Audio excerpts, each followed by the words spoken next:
1. c4 initiates the English opening. A flexible flank opening that aims to control the d5 square and often leads to transpositional possibilities into various other openings. This move immediately challenges White's central pawn advance, establishing flexibility and preparing for potential counterplay in the center or kingside, a hallmark of the Indian defenses. This move develops a knight towards the center and prepares for potential pawn pushes like d4, aiming to control key central squares and adapt to Black's developing strategy. This move transposes into a Queen's Indian defense or potentially a Nimzo Indian defense, preparing to develop the kingside bishop and support a central pawn push. This move develops a knight towards the center, preparing for kingside castling and reinforcing the d4 square, often seen in systems like the English opening or Queen's Indian defense. This move transitions into a symmetrical English opening variation, aiming to control the d4 square and create opportunities for pawn breaks later in the game. This move prepares to fianchetto the king's bishop, supporting the central pawn structure and creating long-term pressure along the h1a8 diagonal. This move prepares to fianchetto the queen's bishop, aiming to control the long dark squared diagonal and exert pressure on White's kingside, a common strategic goal in this Queen's Indian setup. This move develops the bishop to a strong diagonal, preparing to castle and supporting the central pawn structure while potentially pressuring Black's queenside.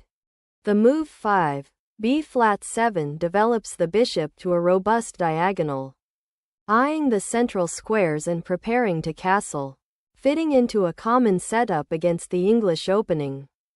Castling now secures the king, centralizes the rook, and connects the rooks, a standard developing move in many English opening structures.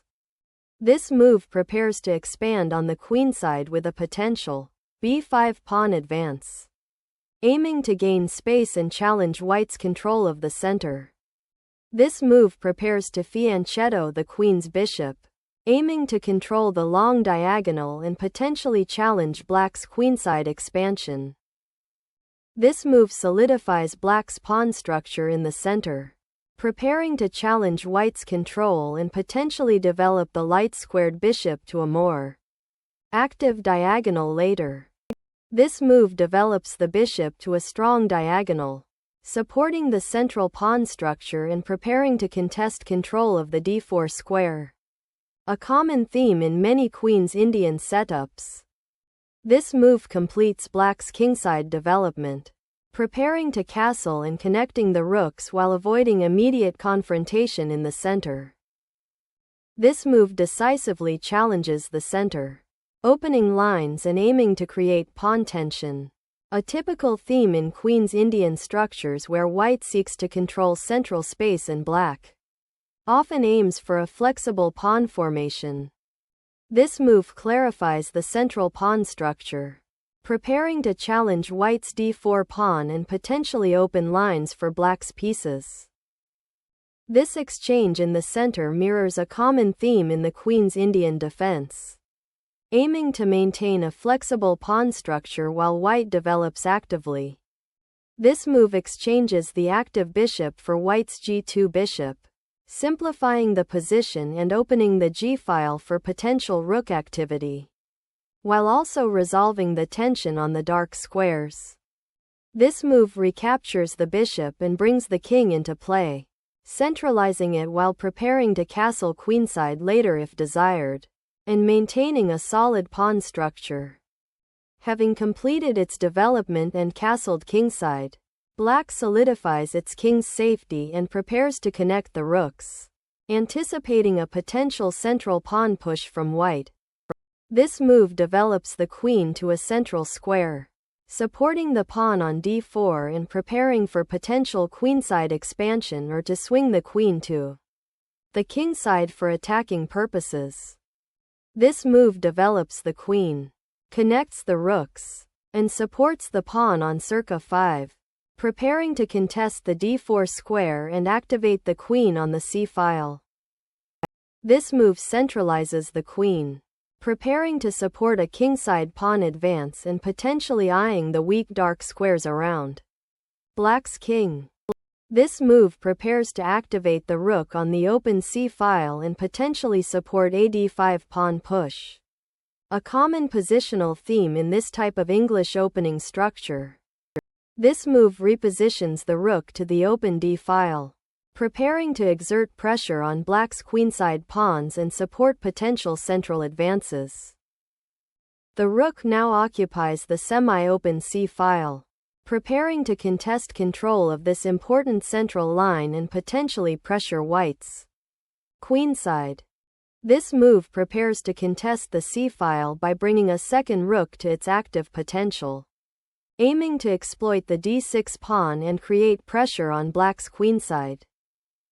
This move reorganizes the queen to a more active square, potentially preparing to challenge white's control of the d-file or support a queenside advance. The exchange of queens simplifies the position, but black's rook now has an active file on the c-file, potentially creating future pressure on white's queenside pawns. Black recaptures the rook, resolving the tension on the d-file and preparing to contest the now open c-file. This move prepares to reinforce the kingside pawn structure and potentially launch a kingside attack, but it also weakens the light squares around the king. This move brings the knight into a more active central position, preparing to contest the d4 square and potentially support a future e5 advance, while also eyeing squares like b4 and d4. This move repositions the bishop to a more active square on the a3-f8 diagonal, eyeing the c5 pawn and potentially supporting a future e4 advance. This move aims to reroute the knight to a more active square, potentially c6, to contest the center and support a future pawn advance. This move initiates a knight maneuver to the more active c4 square, aiming to challenge black's control of the d4 square and potentially support a later pawn push to d5. This move aims to break open the center, creating imbalances and active play for black's pieces, potentially leading to an isolated d-pawn for white or a complex pawn structure.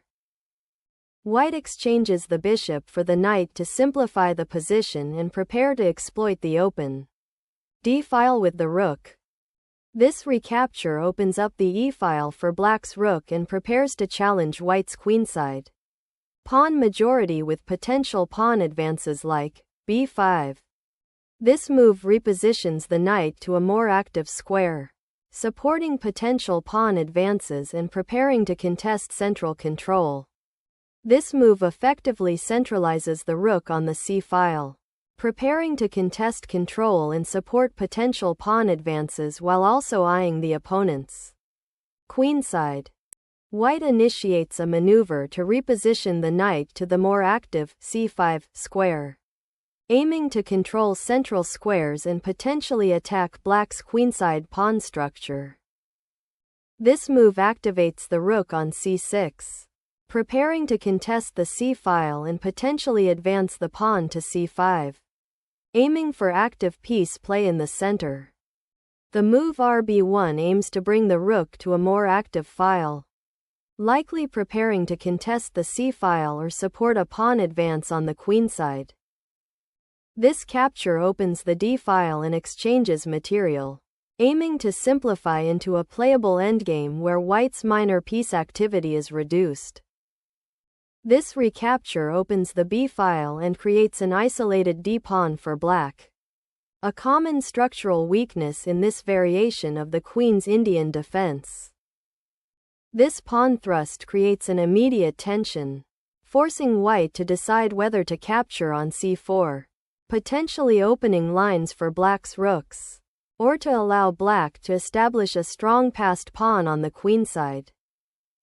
This pawn capture on c4 opens the c-file for white's rook and creates a doubled pawn structure for black. potentially weakening their queenside pawn majority and opening lines for white's pieces. This capture re-establishes material equality and opens the h2b8 diagonal for white's bishop, while also preparing to challenge the weak d6 pawn. This move repositions the king to a more active square, aiming to centralize it for potential endgame play and to support pawn pushes on the queenside. This move initiates a kingside pawn storm to gain space and potentially open lines for the rook and bishop, though it does weaken the light squares around the king. This move intends to pressure black's queenside pawns and potentially prepare to win the c-pawn. The king safely retreats to the side, preparing to support the central pawn advances or defend if white attempts to exploit the queenside pawn majority.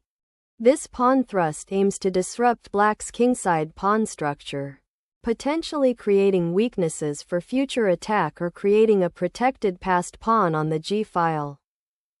This move prepares to challenge white's attacking pawn on h4 and creates a more solid pawn shield for the black king. This move prepares to challenge black's queenside pawn majority and potentially exploit the open h-file for kingside pressure or control of critical squares. Black reinforces the c7 square and prepares to potentially double rooks on the open c-file, aiming to generate counterplay against white's queenside pawns. This pawn break opens the h-file for attacking chances and forces black to address the immediate threat of the capture, potentially disrupting their defensive setup. This pawn advance on the kingside opens lines for black's rook, but it also creates a weakness on g6 that white can potentially exploit with further piece play. This move prepares to contest the a-file, aiming to create active play along the queenside and potentially support a pawn advance with a3. The move 31. Road 6 offers to trade rooks on the d-file, which is a good idea as it eases white's pressure and prepares to activate the rook on the 7th rank. This knight move repositions the piece to a more active square, preparing to potentially control the d3 square or swing over to the kingside to aid in defending against black's pawn advance. This move activates the knight to a central outpost, threatening to disrupt white's pawn structure and potentially penetrate the kingside. This exchange simplifies the position by removing a knight, opening lines for white's rooks and potentially creating an outpost for the remaining knight on d5. If black cannot dislodge it, recapturing the pawn on d5 opens the d-file for black's rook, potentially activating it and creating counterplay against white's central pawn structure. This move aggressively places the rook on the crucial 4th rank, threatening to penetrate white's position and attack the weak pawn on c4. This move exchanges the last remaining rooks, simplifying the position and likely leading to an endgame where pawn structure and king activity will become paramount.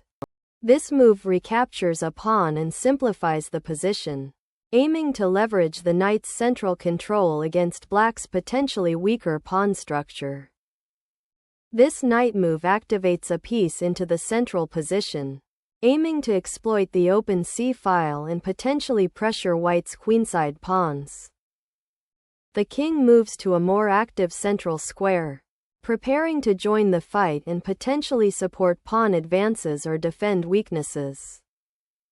This rook move repositions the defender to the queenside and prepares to contest the vital c-file, aiming to create counterplay against white's king. This move reroutes the knight from its vulnerable outpost on a4 to a more central square, preparing to defend against black's advanced kingside pawn or to support a future kingside attack by white. This move aims to reposition the rook to an active square on the 4th rank, potentially eyeing the queenside pawns or preparing to support a future pawn advance. This move prevents black's knight from reaching the potentially strong c3 outpost and prepares to Challenge black's pieces on the queenside by potentially creating a passed pawn with b4. The knight's return to b5 aims to reactivate the piece, potentially threatening the weakened a3 pawn and preparing for future maneuvers on the queenside, while also defending the c7 square, which might become vulnerable. This move develops the knight to a more active central square, aiming to control key squares and prepare for potential kingside action while supporting the pawn. On c4, this move initiates a pawn storm on the kingside, aiming to disrupt white's solid defensive structure and create attacking chances for black's king. This pawn capture opens the f-file, which could become an important avenue for your rook to penetrate black's position and create threats against the king. Black recaptures the pawn, maintaining material equality and opening the g-file for potential attacking chances against white's king. The king is being actively brought into the game to support the central pawns and potentially participate in kingside activity. This pawn push initiates a central pawn break, aiming to challenge white's central control and potentially open lines for black's pieces. The white king steps forward to support the advancing kingside pawns and prepare for an active endgame. The king ventures out to support the pawn push and control the open central files, aiming to activate its defensive and offensive capabilities in the endgame. The rook on d1 is now actively participating on the d-file, aiming to control it and potentially support further pawn advances or piece exchanges. This move aims to exchange the rook on the c-file, simplifying the position and forcing white to decide how to recapture, potentially leading to a pawn structure disadvantage for white. The knight's centralization to e3 strengthens the kingside defense and prepares to contest the open c-file, while also potentially eyeing f5 or supporting a kingside pawn advance. This move aggressively repositions the rook to create a passed pawn on the queenside, aiming to disrupt white's central control and potentially open lines for its own pieces. This move aims to reposition the knight to a more active square, potentially targeting the weak kingside pawns or supporting a central advance, while also preparing for potential pawn breaks or tactical opportunities. The move 45, e5 is a bold attempt to liberate white's position and potentially create a passed pawn, but it weakens the light squares around the king and allows white to activate their knight and potentially attack the d-pawn. The king's return to f2 aims to consolidate defensive resources, potentially prepare for a rook maneuver to support the kingside, or counter black's encroaching pawns. The move 46, k6 repositions the black king towards the center, a common strategy in endgames to activate the monarch and potentially support the central pawn, majority or challenge white's king. This move repositions the rook to the d-file, creating a central pawn chain and preparing to support the advance of white's kingside pawns or challenge black's central control. This move prepares to contest the now open c-file, aiming to disrupt white's pawn structure and potentially gain counterplay for black. The knight repositions to a more active square, aiming to support the central pawn push and potentially control the d5 outpost, preparing for a more dynamic middle game phase. Black aims to force the exchange of the rook on c4, simplifying into an endgame where the knight outpost on e3 for white may become a target and the passed pawn on e5 can exert pressure. This aggressive pawn push aims to open lines for your rook and potentially create attacking chances on the kingside, but it also weakens your own king's safety and could lead to a dangerous open file for black's rook. This pawn sacrifice aims to open lines for the rook and further advance the e-pawn, potentially creating a passed pawn and disrupting white's kingside. This exchange simplifies the position and centralizes white's king, aiming to prepare for the endgame after black recaptures. This capture opens the h-file for white's rook and unfortunately loses black's knight for a pawn, severely weakening black's defensive structure and creating a dangerous passed pawn for white. This move repositions the knight to a more active square, aiming to support the g-pawn's advance and potentially create counterplay on the kingside by exploiting the open diagonals. This move initiates an aggressive pawn advance, aiming to disrupt white's coordination and potentially create a dangerous passed pawn on the queenside. White advances the a-pawn to create a passed pawn on the queenside and restrict black's mobility. This move recaptures a pawn, creating immediate material equality but allowing white to advance their a-pawn, potentially creating a passed pawn and opening lines for their rook on the queenside. This move aims to open lines for the king to escape the corner and potentially support a pawn advance, while also preparing to challenge black's active knight. The advance of the passed pawn creates an immediate threat to the white king and forces a difficult decision, potentially leading to a new passed pawn for black if white is not careful. This discovered check by the knight on d4 forces the black king to move, allowing the white rook to gain tempo and potentially attack the advanced, unprotected f3 pawn. The white king is now exposed, but the black king needs to be careful of potential checks and advances by white's pawns to create a passed pawn. This move is a decisive king hunt, forcing black's king into a vulnerable position and threatening to win material with the subsequent check.